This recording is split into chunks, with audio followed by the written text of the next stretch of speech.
Hello everybody, I go by the name of Crispy, and today I'd like to show you just how amazing Kinetic Blast can be with the Chain Support Gem. Currently I'm running Kinetic Blast in a 5 link, listing from importance would be the GMP Support Gem. Basically a lot of people start out with LMP and then eventually upgrade to GMP.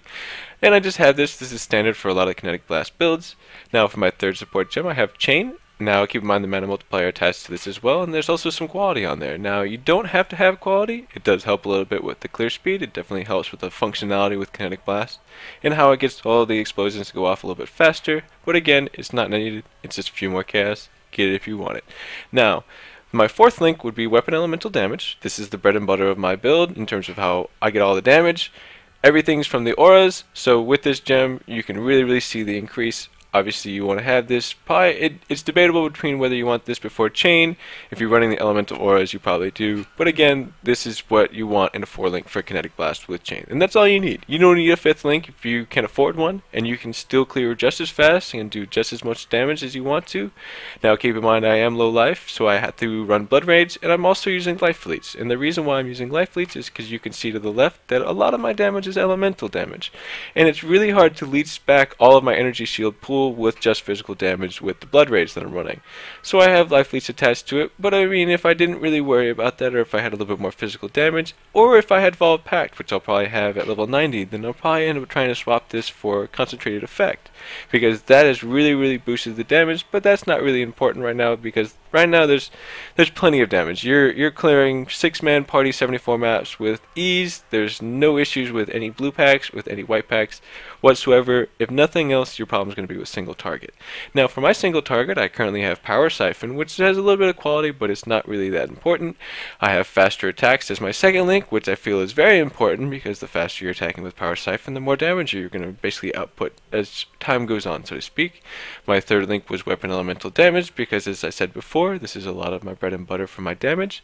And then the fourth link is currently Physical Projectile Attack Damage. This is because I'm currently having some issues with single target leech. This helps with the physical part of that, instead of just linking Life Leech Gem to it, because I get a little bit more damage. But again, I eventually intend to switch this out for increased critical damage, because I feel that that would be a lot more damage overall for this build.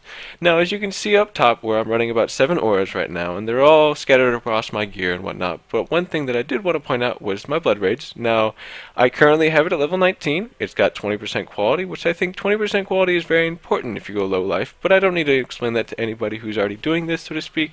And you can usually see this in a lot of low life builds, where everyone wants to have Blood Rage as high level, as high quality as possible. I currently have Enhanced link to it, as you can see, and then I have Lightning Warp there just for a little bit of mobility.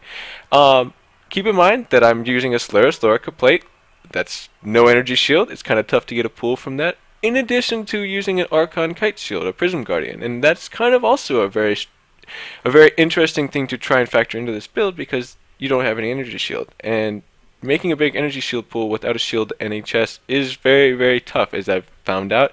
You really had to find the right gear in order to do that. It gets a little bit troublesome, but again, this build doesn't need to be low life. I was simply trying to push it to the maximum to get as much damage as possible, but I did this first in Bloodlines, and I did not have any issues with clearing speed. I was doing just fine, and so I actually recommend you to try to do this with Bloodlines with just a couple auras, and you'll do just fine. If you go life, you'll do just fine, as well as CI.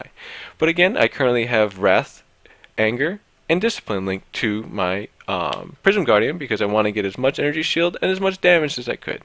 Now I'm going to go ahead and run a Reef Mat. It's a Fracture map, and a lot of people sit there and see that mod and go, holy crap, I don't want to run that.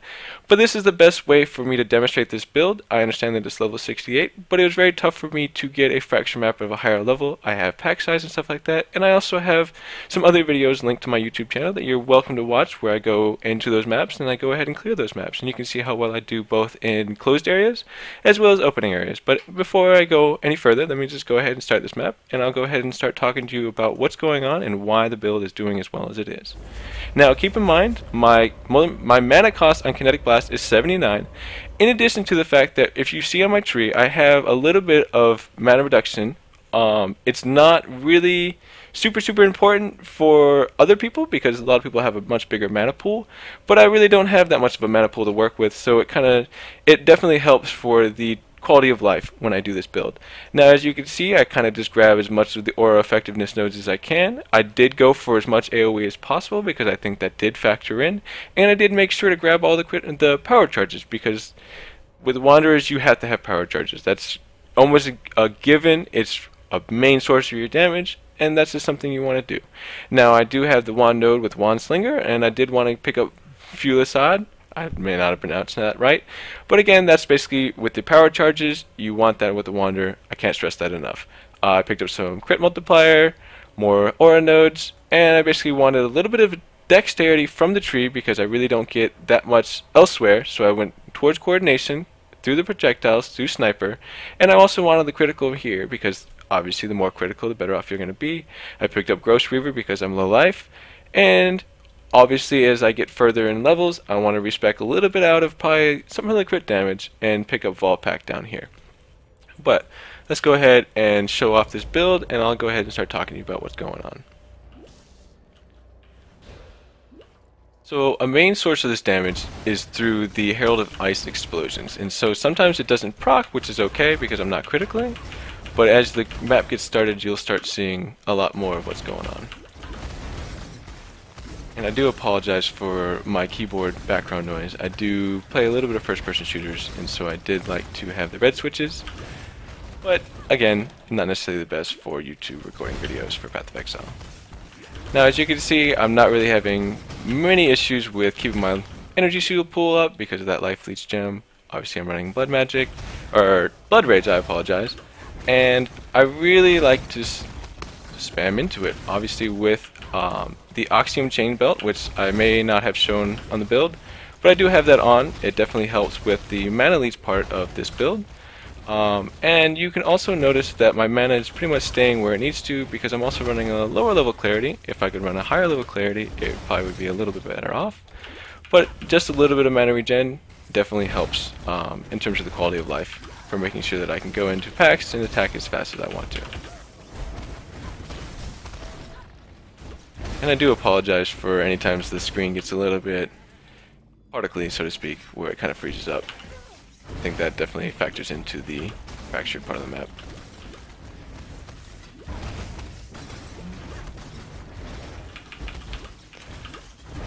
Now, a lot of people also like to link the power charge on critical gem to this, and that's also quality of life. I feel that it's not too hard to get power charges through Power Siphon with enough damage. But again, it's up to you, but it is very, very important to try and keep those charges up as best you can. Obviously, I did pick up both of the charge duration nodes just by the general path I needed to go in the tree, but many of you may not get those, and so you want to make sure that you have a way of handling those power charges. And now, another way that I did try, and I found it was relatively effective, but depending on your playstyle, so to speak, is the Curse on Hit with Herald of Lightning. You basically will attach Assassin's Mark and a reduced mana to that as well, and it would just be like a normal aura, but it would be a 4-link. And every time your Herald of Lightning would be going off with the Thunderbolt, so to speak, it would be cursing Assassin's Mark. And I've seen people that have made that effective for keeping their power charges up, but it definitely takes a little bit more of, or it takes a much different kind of playstyle, because right now I'm simply just shooting into packs. I'm just clearing out as fast as I can, not really worrying about much with the drops or anything like that, but I will go back after I finish recording this video and pick up whatever I did miss in case something fancy did drop. Now, as I mentioned before, when I do get to the boss, that single target is a little bit lacking. It still can clear just fine. Obviously, this is a 68 map. It's not a big deal. But you don't really want to try and use this by itself for a single target. Power Siphon does what it needs to do, but you really want to either try and have a Frost Wall, which I've tried before, especially with a Spell Totem, that helps, or basically having other people, if nothing else, help you to put out that single target damage. Now, as I mentioned before, it is very, very easy for you to almost carry a party through magic packs or white packs or whatever that might be. You can really just shoot into those packs. You're going to be melting them. You're not going to have any issues whatsoever. But that single target is one thing that this build definitely is lacking. But I'm okay with that. It's not super important. It's not that I can't kill things. It's just not that I can kill them as fast as I may with other builds. So that's something you need to consider if you do choose to do this build. And keep in mind that your damage won't necessarily be one-hitting everything like it may be on this video, but it will only take you to 2 or 3 attacks with Kinetic Blast into a pack, and you should be easily melting something. Keep in mind you do want to still get a physical damage wand. The attack speed does matter, and you want to make sure that you don't spend too much money just on the wand. Obviously the wand is important, don't get me wrong, but you want to make sure that you get something that will work with the build, and you will still be able to have money to put on towards other important pieces of gear, so to speak, as the jewelry, as the necklace, whatever you can find that really fits your playstyle is very, very important. So keep that in mind. Again, thank you for watching. My name is Crispy, and I really hope you guys enjoyed the video.